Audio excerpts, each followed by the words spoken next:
naging cat. Nawa niya, matutod siya. Sarap ng tulog ng baby ko. Ayan, mag-isa na ako sa kwarto na ulan. If I'm not mistaken, yan July 29, 2021. Tulog na tulog si ma'am. Yan.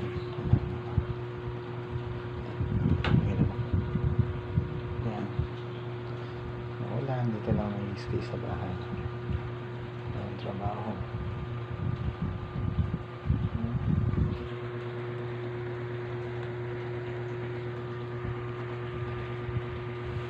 Lumulubog sa may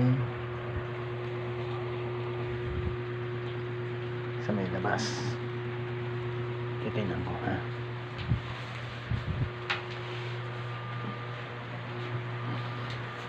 Lumog ba? Tingnan ko lang kung may yan. Pwede ba ako? Yan, may tulog ba?